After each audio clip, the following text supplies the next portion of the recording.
अस्सलाम वालेकुम क्लास। अच्छे से बच्चे, आज हम पढ़ेंगे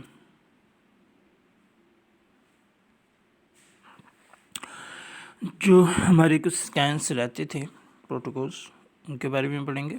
जिसमें एक है आपके पास जो पैरानेजल साइनसिस का सिटी स्कैन और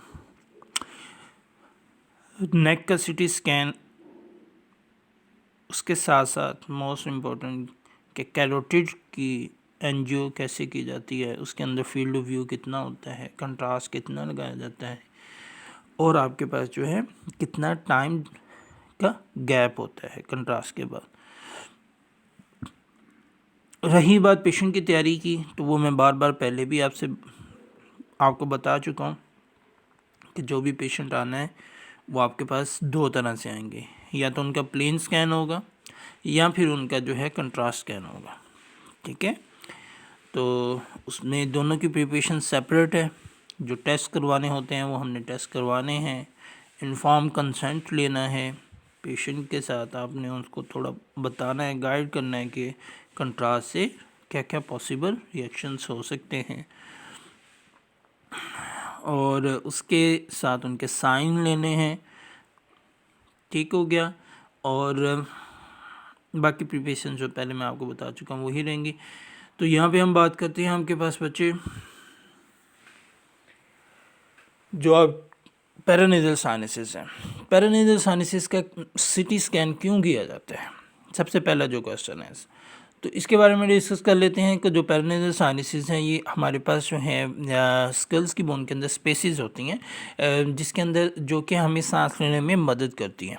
ठीक है, अगर फॉर एग्जांपल किसी इन्फेक्शन की वजह से, नज़ला ज़ुकाम की वजह से, या किसी और वजह से, एलर्जी की वजह से आपके पास जो है ये स्पेसेस म्यूकस से फिल्ड हो जाएं, तो आप एक तो ये कि बच्चा है या कोई भी शख्स जो है उसकी आवाज़ सही तरह नहीं निकलती, वो घुटन फील करता है। और इसके साथ साथ उसमें डिफरेंट साइन एंड सिम्टम्स आते हैं, जिसमें सर दर्द हो सकता है पॉसिबली। सर दर्द के लिए भी ये करवाया जाता है जिसकी कोई रीज़न ना हमें पता चल रही हो।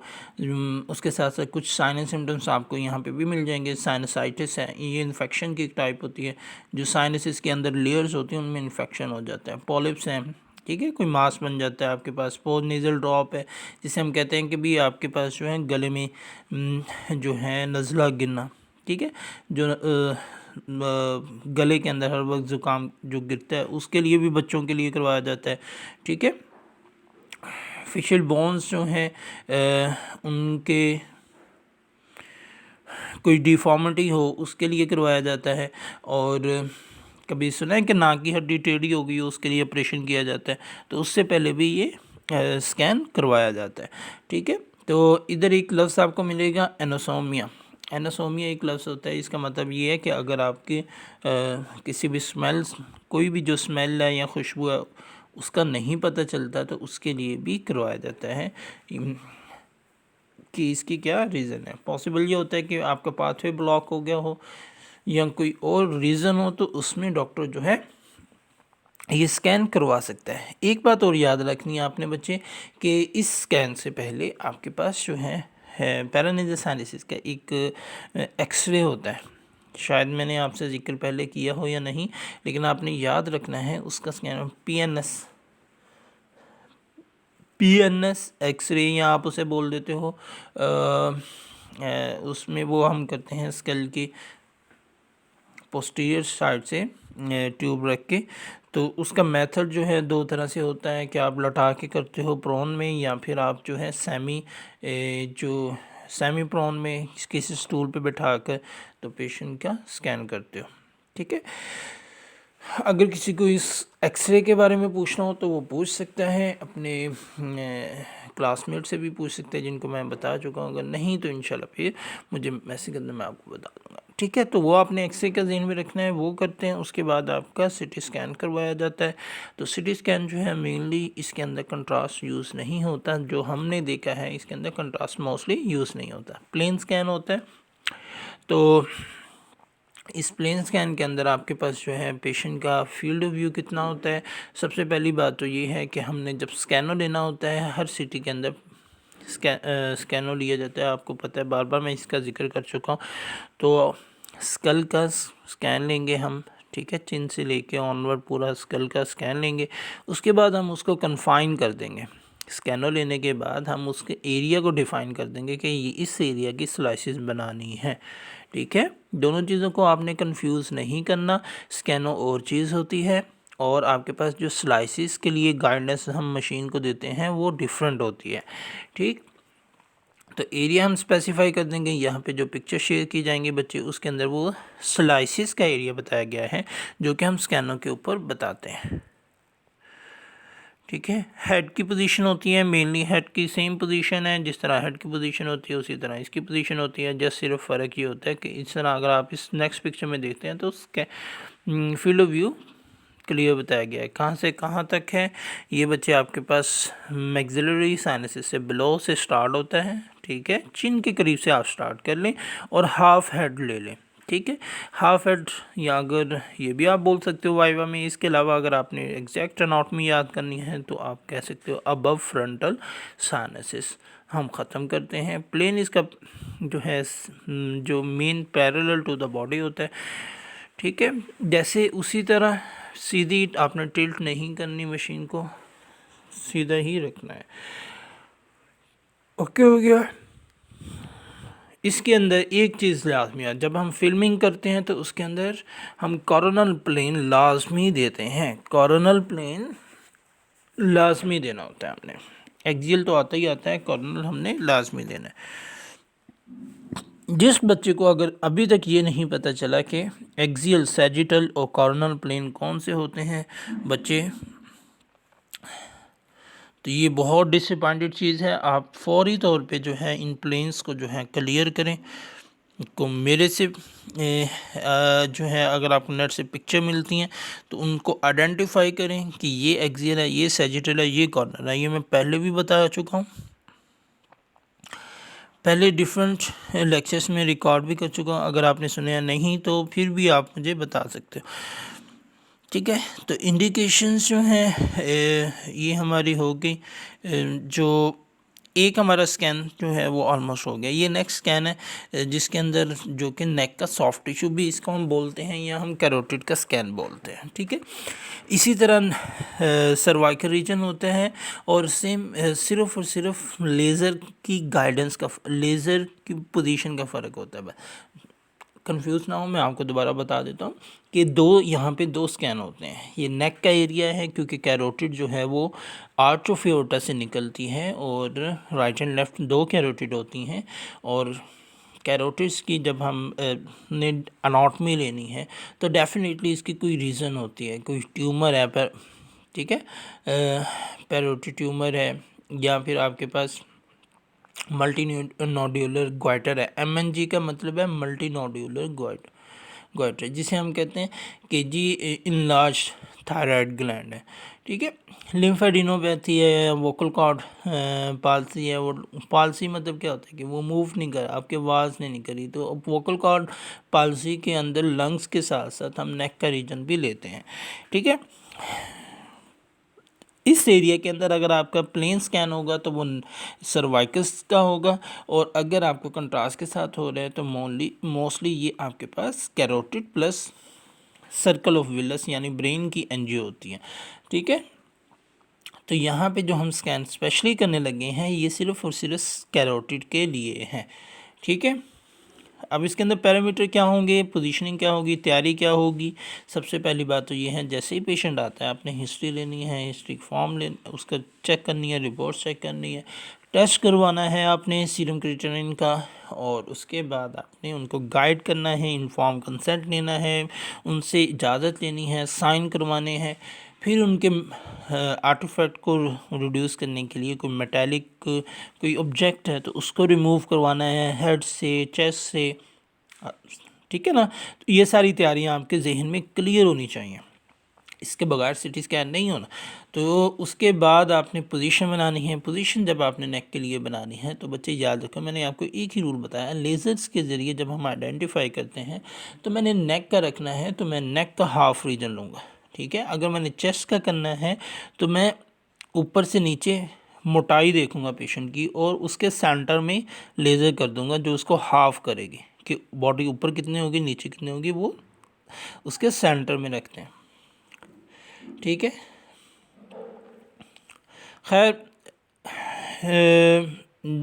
वो बच्चे जिनको मैंने ख़ुद मशीन पे थोड़ा बताया है तो या जिन्होंने कोई इंटर्नशिप की है तो उन्हें इस बात का अंदाज़ा हो सकता है। अदरवाइज़ इंशाल्लाह मैं आपको खुद लैब में ले जाके आपको बताऊंगा कि ये पोजीशनिंग यहाँ पर ऐसे रखी जाती है। ठीक है, आप लोगों ने ये चीज़ें याद रखनी है कि हमने सर से क्या क्या पूछना है। ठीक है, प्रैक्टिकल पॉइंट ऑफ व्यू से तो आप मुझसे पूछ सकते हो। नेक्स्ट इसके अंदर जब पोजीशन बना लेनी है तो आप स्कैनो करते हो। डेफिनेटली इसका स्कैनो कहाँ से कहाँ तक होगा? इसका स्कैनो बच्चे आपके पास मिड चेस्ट से लेके हाफ, जो आपके पास जो है मिड चेस्ट से लेके हाफ हेड तक होगा, स्कल तक होगा। ठीक है, आप इस तरह भी कर सकते हो। स्कैनो जो है मिड चेस्ट से लेके पूरा एक ले लो आप, जहाँ से स्टार्ट होती है, स्टार्ट से एंड तक स्कल पूरा ले लो। ठीक है, ये एक स्कैन हो गया। अब उसके बाद आपने स्लाइसिस बनानी है। स्लाइसिस के लिए जब आप मशीन को गाइडेंस देते हो, उसको बताते हो कि मैंने कहाँ से कहाँ तक स्लाइस बनानी है, तो फिर आपके पास एनाटॉमी सामने होती है, तो आप उसको आर्च ऑफ एओर्टा से लेके मिड ऑफ द जो आपके पास स्कल है वहाँ तक रख सकते हो, ताकि सर्कल ऑफ विलस भी आ जाए। सर्कल ऑफ विलस का पता है ना आपको? ये आपके पास एक सर्कल बनता है ड्यूल सप्लाई का, जो ब्रेन के अंदर होता है। ठीक है, और कैरोटिड भी आपके पास आ जाएंगी। फिर इनके अंदर कंट्रास्ट कैसे लगाना है बच्चे? ठीक है, तो कंट्रास्ट के लिए याद रखना है, जो भी जितनी भी कंट्रास्ट स्टडीज़ होती हैं उसमें पहले एक प्लेन स्टडी होती है, फिर एक कंट्रास्ट स्टडी होती है। ये पिक्चर्स में आपको जो है फील्ड ऑफ व्यू भी आपको नेक्स्ट क्लियर कर दिया गया है। इससे नेक्स्ट जो स्लाइड है और इससे नेक्स्ट जो स्लाइड है उसमें पैरामीटर्स बताए गए हैं कि कहाँ से कहाँ तक स्टार्ट करना है और कहाँ पे एंड करना है। कंट्रास्ट मोस्टली आपके पास यहाँ पे यूज़ होगा बॉडी वेट के हिसाब से, 1 ml/kg के हिसाब से। ठीक है, तो और इसमें आपके पास जो रेट होगा, जो पावर इंजेक्टर से लगाते हैं उसके ऊपर रेट सेट करना पड़ता है। तो 1.5 से 2 तक आप रख सकते हो। रेंज है 1.6 to 1.8। ठीक है, तो रेंज का मतलब ये होता है कि डिपार्टमेंट वाइज ये वेरी कर सकता है, तो आप उसका मिड रख लें, कोई इशू नहीं है। सेकंड, आप इसका टाइम लगाते हो।